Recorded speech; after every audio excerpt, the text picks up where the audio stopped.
Bab 176. FLASHBACK Off. Rencana awalnya adalah Boril yang memang sudah mengetahui alamat pria bejat tersebut dari Alex, akan mengirim dokter ke rumah itu untuk mengobati putrinya Zain yang sedang sakit. Siapa tahu kan dia sedang tidak punya uang. Namun yang didengar oleh Boril membuat darahnya mendidih ketika Bikrati yang berhasil dihubungi oleh Boril mengatakan bahwa putri dari Zain tidak ada di rumah ini karena sejak kemarin diajak oleh kakek dan neneknya berlibur di Irlandia. Hanya ada Zain di sini. Sudah jelas sekali niatan pria itu untuk menjebak Aprilia, bukan? Maka Boril pun menggunakan otaknya untuk mengikuti rencana jahat pria tersebut, tentunya dengan dibantu oleh akting cantik dari Bikrati yang bersyukur Aprilia selamat serta penjahat seperti Zain, kini harus bersiap mempertanggungjawabkan perbuatannya di pengadilan nanti. Bukankah Boril adalah bos sejuta drama?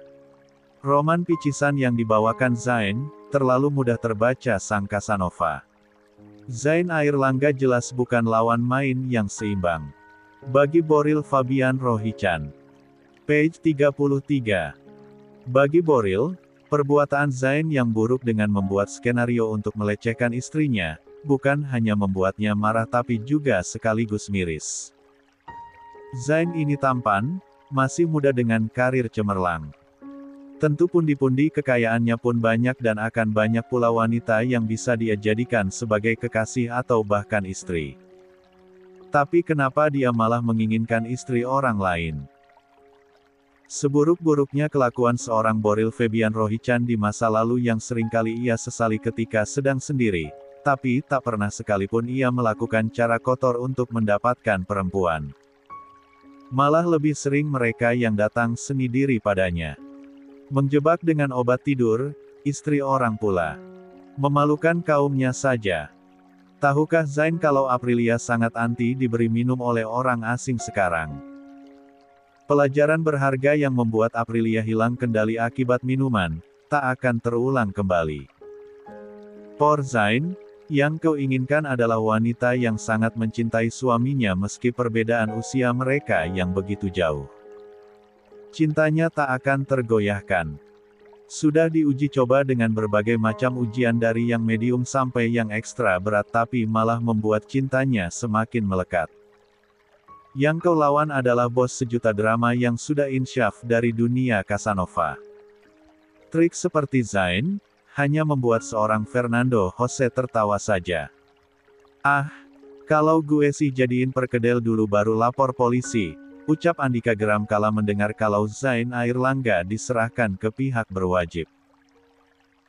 Sungguh Andika Dilan Rohichan sangat geram sekali mendengar kalau Zain cuma mendapat tendangan dari kakaknya tersebut meskipun dia luka-luka karena tertimpa pecahan kaca, namun bagi Andika itu tidak sebanding dari perbuatannya yang ingin menghancurkan rumah tangga orang lain. Andai ada orang yang menginginkan istrinya maka Andika akan membuatnya lupa bagaimana caranya bernafas. Andika jadi ingat pada Samsul Bahri. Apa kabarnya dia sekarang ya? Setelah menikah dengan perawatnya sendiri, Andika tidak pernah lagi mendengar kabarnya. Jangan takabur. Nanti kamu masuk penjara loh, main hakim sendiri, ucap Cindy menimpali ucapan putra bungsunya itu. Andika berdecak. Cek, kalau tujuannya membela diri, bisa bebas dari tuduhan sayang. Halah. Ngomong sama ember. Kita gak tahu kapan hukum berpihak pada kebenaran. Saran mama, udah bagus itu masukin penjara. Kalau perlu langsung masukin Nusa Kambangan aja. Boril hanya melihat keributan antara adik bungsu dan ibunya itu. Begitu juga Abayu yang langsung berkomentar, nih yang punya masalah siapa, yang ribut siapa, ucap Bayu. Mereka berkumpul di rumah besar Rohichan saat Boril sudah pulang dari melapor ke kantor polisi. Aprilia yang duduk di sofa berada dalam pelukan Cindy sementara anak-anak dibawa ke lantai atas oleh Stella semuanya agar tidak mendengar pembicaraan orang dewasa. Page 34. Untung Bikrati itu ngasih tahu kamu ya kalau Zain punya rencana ngasih Aprilia obat tidur kalau Aprilia datang ke rumahnya, ucap Bayu. Sebagai cowok papa malu sama kelakuan Zain itu, tambah Bayu lagi. Itulah kalau otaknya hanya dipenuhi sama hal-hal licik yang gak peduli sama orang lain. Aku juga berencana untuk memindahkan anak-anak nggak sekolah di sana lagi karena lingkungannya juga nggak bagus.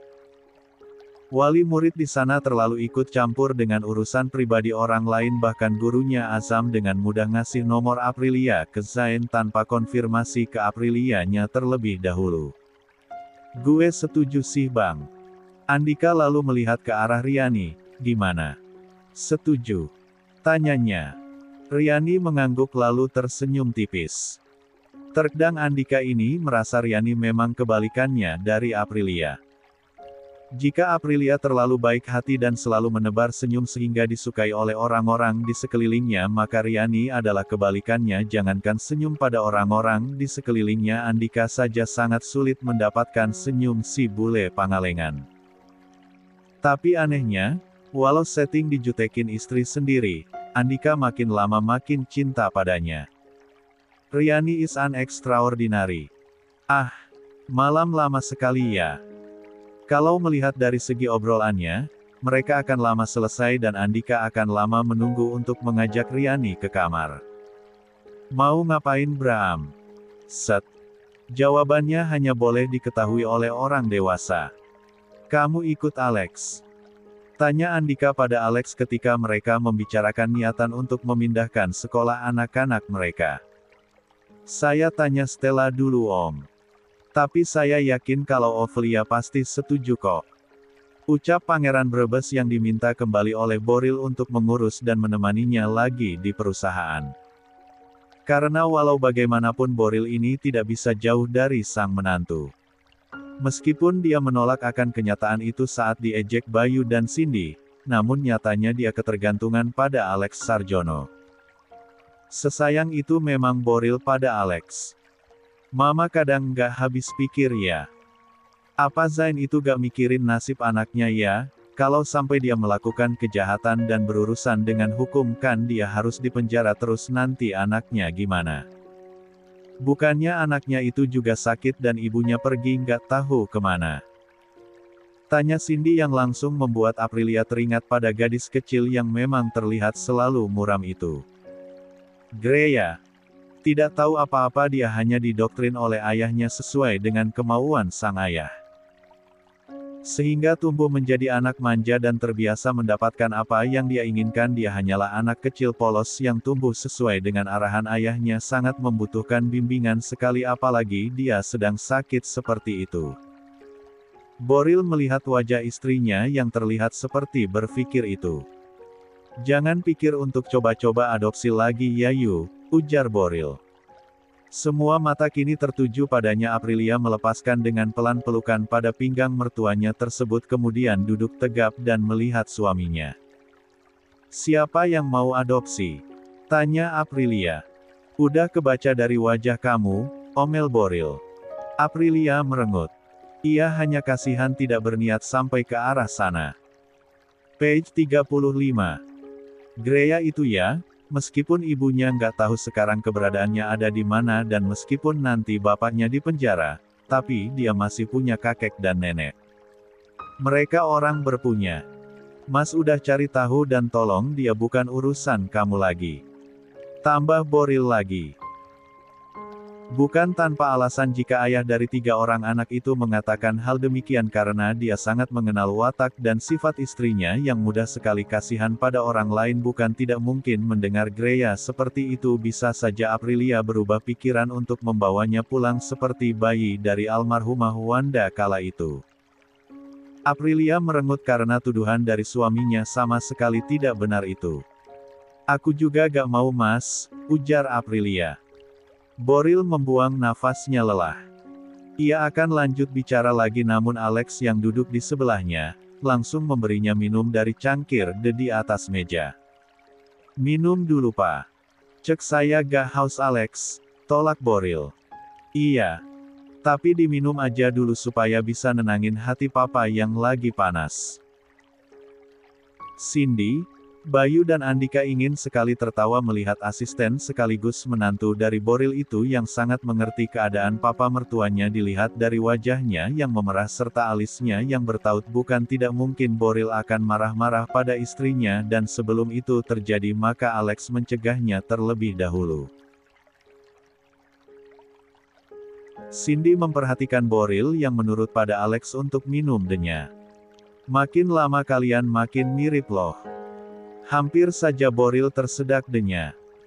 Sedangkan Aprilia yang tadinya hampir bad mood karena ucapan Boril soal Greya, malah tertawa mendengarnya. Tuh kan, bukan cuma aku aja yang merasa kalian mirip, ujar Aprilia. Duh kalian itu mesra banget sih. Aku jadi iri, ucap Bram dengan nada sedih yang dibuat-buat. Mama doain deh semoga kamu nanti dapat mantu yang deket banget sama kamu kayak abangmu sama Alex, ujar Cindy. Page 36. Papa bilang mau pindahin sekolah anak-anak. Gibran juga ya? Tanya Alex pada Stella ketika mereka sudah sampai rumah. Sebenarnya Cindy sangat melarang cucu cicitnya itu pulang karena bagi wanita asal Rokan Hulu itu, kebersamaan teramatlah penting. Rumah Bayu dan Cindy sangat besar hampir melingkupi satu blok pada perumahan. Sedangkan putra mereka hanya 2. Jadi akan sangat kesepian sekali jika masing-masing pulang ke rumahnya meskipun masih ada keluarga kecil Andika namun yang namanya orang tua lebih suka jika anak cucunya berkumpul di rumah. Tapi mau bagaimana lagi baik Boril maupun Alex mereka sudah punya rumah sendiri tapi dengan catatan harus sering main ke rumah besar lebih apapun keadaannya mereka harus tetap bersama itulah yang ditanamkan oleh Bayu dan Cindy pada anak cucunya. Iya mas. Aku juga setuju kalau Gibran ikut pindah sekolah. Jawab Stella. Memandang wajah putranya yang tidur lalu ditaruh perlahan ke ranjangnya oleh Alex. Stella selalu ingin tersenyum jika melihat wajah Gibran yang persis sang ayah. Bisa lucu namun tegas di saat bersamaan. Nanti nangis sama Zia, goda Alex yang membuat Stella tertawa. Keduanya berjalan beriringan keluar dari kamar Gibran. Gibran tuh sebenarnya gak cengeng loh mas, tapi aku aneh cuman diledekin sama Gazi aja dia bisa langsung najis padahal kalau sama teman-teman yang lain dia nggak gitu loh. Aduh Stella. Alex terkekeh lagi. Bukan takut sama Zia. Mungkin Gibran itu setiap lihat Zia jadi ingat sama Nona. Nya. Tante Riani. Tanya Stella lagi yang diangguki Alex. Gibran lahir di keluarga multi etnis yang membuatnya punya panggilan tersendiri pada anggota keluarganya. Jika menyebut orang tuanya dengan ayah bunda, maka pada Bayu dan Cindy, ia memanggil Eyang. Bah pada Rani Mariani dan Slamet serta Nono dan Nona pada Boril juga Aprilia. Kakek dan neneknya. Nah, pada Andika serta Riani, Gibran pun menyematkan panggilan yang sama pada mereka. Nono dan Nona. Tante Riani sama Om Andika itu emang nurunin sifat mereka ke Zi dan Zia. Wajarlah Gibran hormat sama mereka, ucap Stella yang enggan mengatakan kalau Gibran takut. Walau sebenarnya memang iya. Keduanya lalu duduk di sofa besar di kamar mereka. Kebiasaan mereka sebelum tidur adalah mengobrol meski hanya sebentar tentang hari ini. Alex duduk bersandar pada bantalan sofa. Sedangkan Stella malah menaikkan kakinya lalu kepalanya tidur di atas paha Alex. Alex hanya terkekeh. Meski sudah menjadi ibu, Stella masih terkadang manja padanya. Alex meletakkan tangan di atas kepala istrinya lalu mengelusnya lembut. Mas kerja lagi di perusahaan papa? Tanya Stella. Alex tersenyum, iya. Nanti capek loh disuruh-suruh papa. Diomelin juga, canda Stella. Alex terkekeh karenanya. Justru kalau jauh dari papa mas gak bisa kayak hampa gitu hidup mas, ucap. Page 37. Nya yang dibalas tawa dari Stella. Mesti abis ini papa protektif banget sama Mavi ya mas. Lamunan Stella pun melayang pada tahun-tahun kemarin. Aku salut loh sama Mavi, padahal mereka nggak saling cinta pada awalnya pas nikah. Usianya juga beda jauh banget. Papa sama Pak Faisal sama Nono Antonio itu cuman beda beberapa tahun tapi Mavi bisa secinta itu sama Papa. Ucap Stella. Sedangkan Alex masih mendengarkan dengan tangannya yang mengelus lembut surai istrinya. Alex sangat suka jika Stella sudah bercerita tentang masa-masa kecilnya yang sudah ditinggalkan oleh ibu atau masa-masa remajanya saat Stella masih menggemari idol-idol Korea. Stella selalu memuji Aprilia yang begitu mencintai ayahnya meski pada awalnya Ovalia sangat jahat dan mengira kalau Aprilia hanya menginginkan harta ayahnya saja. Tapi cinta Aprilia begitu tulus bahkan memaafkan ketika dia mendapatkan kekerasan oleh Boril. Dari binar matanya serta senyum yang selalu terkembang di wajah cantik Stella, terlihat betapa dia sangat mengagumi kedua orang tuanya. Tanpa sadar kalau cinta Alex padanya pun sama besar seperti cinta Aprilia pada Boril. Satu saat nanti, Gibran akan bercerita entah itu pada istrinya atau pada anaknya kalau ia mempunyai orang tua yang saling mencintai walau awalnya mereka nikah karena digerebek. Stella merasa tertarik dengan pembahasan ini, dia mengangkat kepalanya untuk bangun namun masuk dalam pelukan suaminya. Netra keduanya bertemu. Tapi Gibran gak akan mimisan setiap kali ketemu cewek cantik, goda Stella. Alex jadi tertawa karenanya. Gibran cuma mimisan kalau ketemu belahan jiwanya nanti. Masa sih? Anak juragan tanah sak bumiayu bisa mimisan. Nurunin sifat bapak keyak. Goda Stella. Alex mencubit hidung istrinya. Hingga membuat Stella memekik sakit, boru Rohichan gak pantas ngapak-ngapak lah. Sakit ih. Alex tertawa kala cubitannya terlepas dan ujung hidung sang Princess Rohichan memerah karenanya. Stella menggerutu karenanya. Sini-sini, Kakang Mas obati sini. Kap. Alex mencium ujung hidungnya. Perlakuan sederhana namun selalu berhasil membuat Stella merona merah wajahnya.